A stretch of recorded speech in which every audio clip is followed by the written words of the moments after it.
Olá, meus amigos, minhas amigas, sou o professor Lá aqui com muito prazer, muita satisfação. Vamos para mais uma super aula para a galera, mais uma super aula de licitação. Esse aqui é um curso top de linha, você pode ter certeza disso, que no final do curso você vai ser um especialista em licitação para concursos. E eu digo para vocês o seguinte: vocês terão todas as condições de acertarem todas as questões de qualquer banca, de qualquer órgão aí de concurso público. Bacana? Professor, aula de hoje. Aula de hoje é uma aula complementar. Tá? É uma aula complementar. Nós começamos esse assunto lá no começo, na segunda aula nossa, né, quando a gente falou um pouquinho sobre o estatuto da microempresa e da empresa de pequeno porte. Tá? A gente estudou lá esse cara aí, a gente vai ver em detalhes aqui. Tá? Na aula passada, nós estudamos aí margem de preferência e agora a gente vai estudar um outro dispositivo que é chamado de direito de preferência. Tá? Então a gente vai estudar em detalhes. É claro que o direito de preferência ele foi criado pela Lei Complementar 123 de 2006, que é o Estatuto da Micro e Pequena Empresa. Então vamos com bastante calma, isso aqui é uma aula complementar, isso aqui cai bastante também em concurso. Primeiramente, vamos fazer uma ajuda à memória para a galera, né? Então hoje é direito de preferência, previsto na Lei Complementar 123 de 2006, que é a lei complementar do Estatuto da Micro e Pequena Empresa, empresa de pequeno porte, né? O que acontece? Nós vimos isso lá atrás, no artigo 4º. Olha só. Aplicam-se as licitações e contratos disciplinados por esta lei, 14.133, as disposições constantes do artigo 42 a 49 da Lei Complementar 123. Né? E aí, professor? Aí nós vamos estudar agora todos esses artigos. Tá? O artigo 42 até o artigo 49. Tá? Agora a gente vai estudar todos esses artigos, porque isso pode sim ser cobrado no concurso público. Então vamos embora, né? Olha só. As disposições, né? As disposições a que se refere esse caput deste artigo não são aplicadas, né? Não são aplicadas, ok, né? Antes de mais nada, eu quero fazer uma explicação para a galera, tá? Então, o que acontece, né? Então, aqui, olha só, a Lei Complementar 123 de 2006, que é o Estatuto, ok? Esse Estatuto traz várias prerrogativas e seguranças para um tipo de categoria, dois tipos de categoria. Ó, as microempresas, ó, ok? E as empresas de pequeno porte. Beleza, tá. Professor, eu tenho uma empresa. Beleza. Essa minha empresa é considerada de pequeno porte, médio porte, grande porte? O que é, professor? Depende do quê? Do faturamento. Aí, ó, depende do faturamento. Tá? Depende do faturamento. Por exemplo, para se enquadrar em microempresas, por exemplo, né?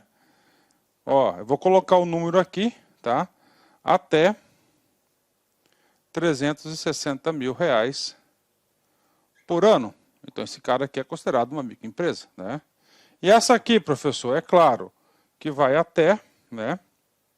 É de 360 mil até, né? Até, olha aí, 4.800.000, tá? O que eu chamo a atenção para vocês? Então, você já sabe o que é o microempresa, né?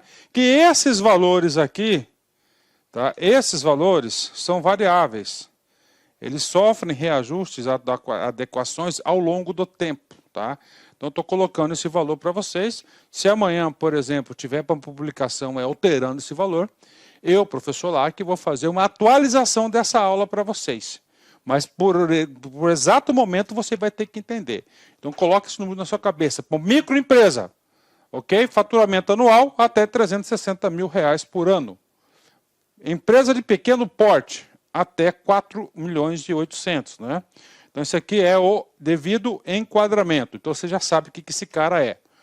E agora com essa informação preliminar, você sabe qual que é o objeto da Lei Complementar 123, a gente vai estudar. Então, o que acontece? Já vem logo no primeiro parágrafo primeiro, né? Lá que fala o parágrafo primeiro. Olha só. Não são aplicadas Ok, esse dispositivo do 42 ou 49 que nós iremos estudar, todos eles, entre eles, um dos mais importantes é o direito de preferência, não se aplica. Primeira situação, no caso de licitação para aquisição de bens ou contratação de serviços em geral, então, bens ou serviços em geral, ao item cujo valor estimado for superior à receita bruta máxima admitida para fins de enquadramento como empresa de pequeno porte. Por exemplo, a aquisição do bem custa-se 10 milhões de reais, então não pode, não é isso? No caso de contratação de obras e serviços de engenharia, as licitações cujo valor estimado for superior à receita bruta máxima admitida para fins de enquadramento como empresa de pequeno porte, né? Olha aí, beleza, né? Para fins, né, de enquadramento como empresa de pequeno porte. Então, você tem que saber o seguinte, né? Quando for o valor máximo estipulado, então ela não cabe, né? Beleza.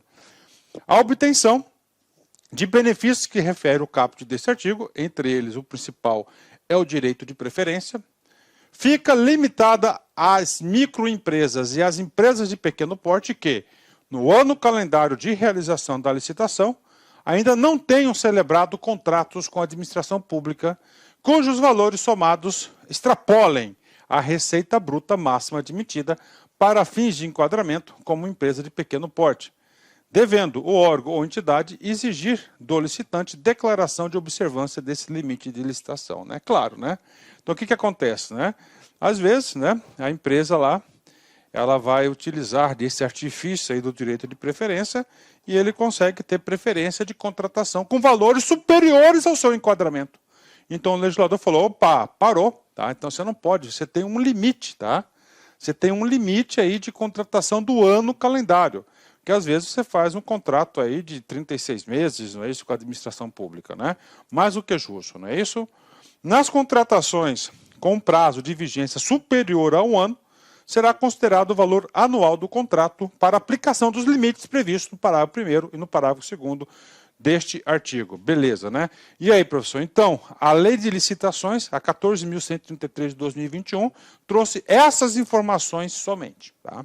E agora, professor, agora a gente tem que detalhar os artigos 42 até o 49, porque impacta diretamente na licitação. Tá? Impacta diretamente. E nós estamos estudando o quê? Nós estamos estudando aqui o capítulo da licitação. Né?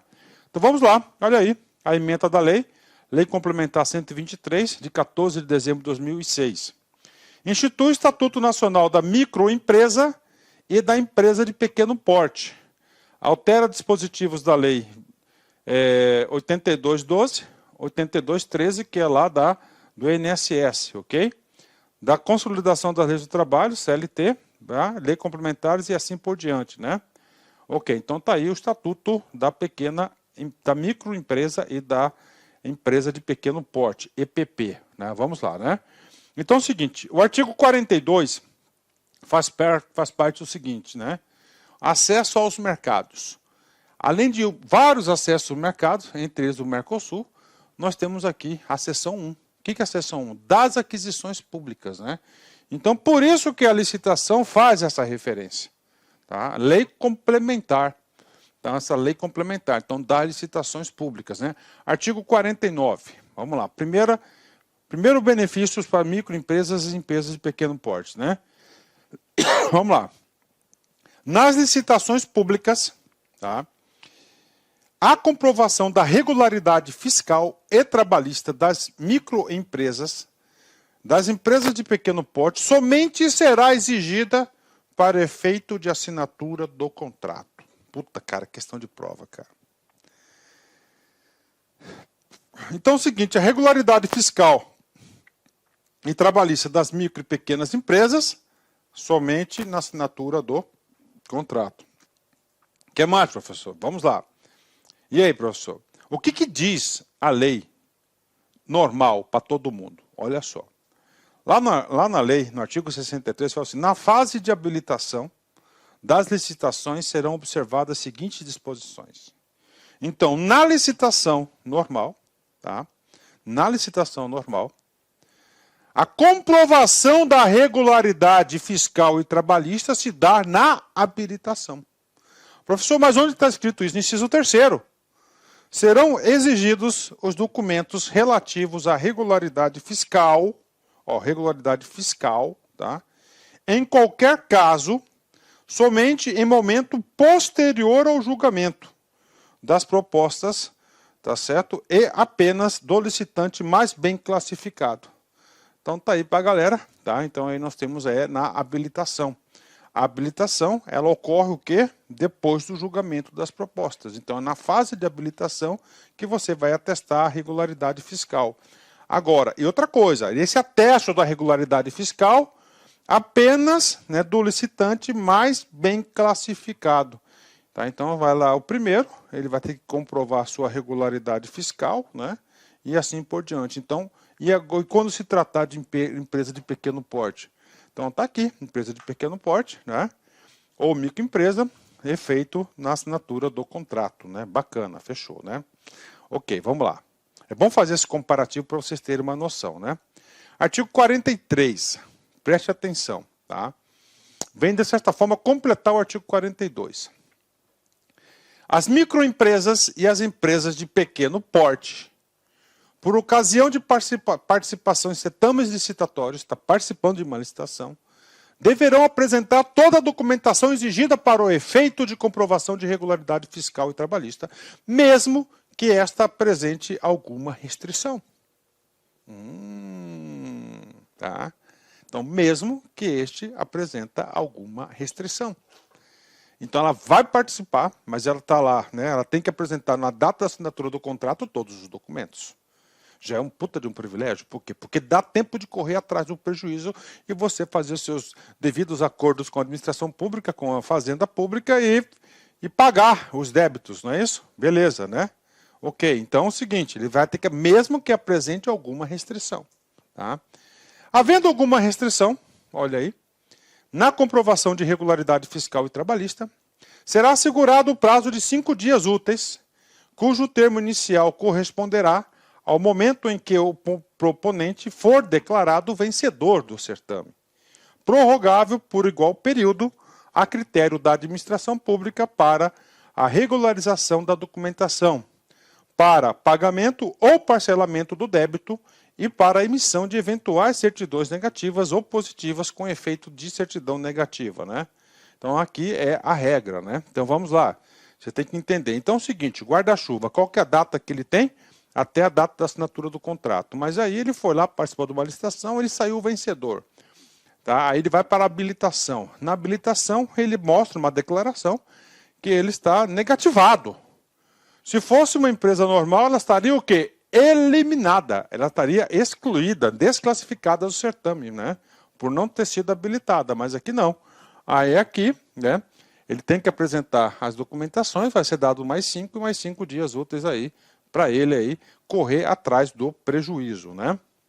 Parágrafo 2º, o que acontece no parágrafo 2º? O cara tinha que apresentar, né? E ele não apresentou a documentação no prazo de 5 e 5. E aí? Ele vai perder o direito, né? Vai prescrever o direito dele. A não regularização da documentação no prazo previsto no parágrafo 1º deste artigo implicará decadência do direito à contratação, sem prejuízo das sanções previstas no artigo 81 da lei anterior, sendo facultado à administração convocar os licitantes remanescentes em ordem de classificação para assinatura do contrato ou revogar a licitação. Tá? Então, o que acontece? O cara tinha que apresentar as certidões, foi dado o prazo 5 mais 5 para ele, não apresentou as certidões. Né? E aí, professor, ele não apresentou a certidão, ele será eliminado, desclassificado, ser chamado segundo colocado do processo. Né? O que diz o artigo 81? O artigo 81 também tem esse dispositivo na lei nova. Né? A recusa injustificada do adjudicatário, o vencedor, em assinar o contrato, aceitar ou retirar o instrumento equivalente, dentro do prazo estabelecido pela administração, caracteriza descumprimento total da obrigação assumida, sujeitando as penalidades legalmente estabelecidas. O disposto nesse artigo não se aplica aos licitantes convocados nos termos do artigo 64.2, que não aceitarem a contratação nas mesmas condições das propostas do primeiro. Né? Então, o que acontece aqui? Né? O que está acontecendo aqui do 64.2 aqui? Então, é o seguinte, o que acontece? Né? O primeiro colocado tem um preço. Beleza? primeiro colocado tem um preço. Então, ele não apresenta documentação e no prazo previsto. Então, ele vai ser, vamos chamar o quê? O segundo, né? É claro que esse primeiro, que não apresentou a documentação que deveria, ele está sujeito a sanções. A gente vai discutir as sanções lá no capítulo das sanções, ok? E aí, professor, por que ele vai ter sanções? Porque é considerado contrato não cumprido. Aí chama-se o segundo licitante. O segundo licitante faz o seguinte: não, eu não concordo com as condições do primeiro. Não concordo com as condições do primeiro. E aí, professor? Aí, tá certo. Olá, meus amigos, minhas amigas. Inicialmente eu peço licença a vocês, pois interrompi os seus estudos. Mas essa videoaula é uma videoaula demonstrativa para você conhecer o nosso curso aqui da La Concursos. É um curso 100% focado no concurso da Universidade Federal do Rio de Janeiro para o cargo de assistente em administração. Cara, um curso muito competitivo que eu tenho certeza absoluta, se você seguir as nossas orientações pedagógicas, se você assistir as nossas videoaulas, prestar bastante atenção, você vai ter reais chances de aprovação. O que você estuda vai ser aquilo que vai ser cobrado na prova. Professor, quanto custa, professor, o restante dessa videoaula e muito mais, né? Você apenas R$ 39,90, R$ 39,90 você vai ter esse curso aí, que vai ser um divisor de águas, né, para o cargo de assistente em administração, de acordo com o edital 491. Dá tempo de estudar? Sim. Curso 100% EAD, nós temos uma metodologia, o nosso site não joga somente as aulas para vocês, nós orientamos que os alunos estudam via o Personal Coach, que é o cronograma na qual eu produzo esse cronograma para vocês. Pessoalmente, eu faço aqui o pedagógico da La Concurso para fazer a diferença. Bacana? Gostou? Tem um link aqui embaixo. Clique nesse link, venha estudar com a gente para o concurso da Universidade Federal do Rio de Janeiro. Forte abraço, fique com Deus. Tchau, tchau.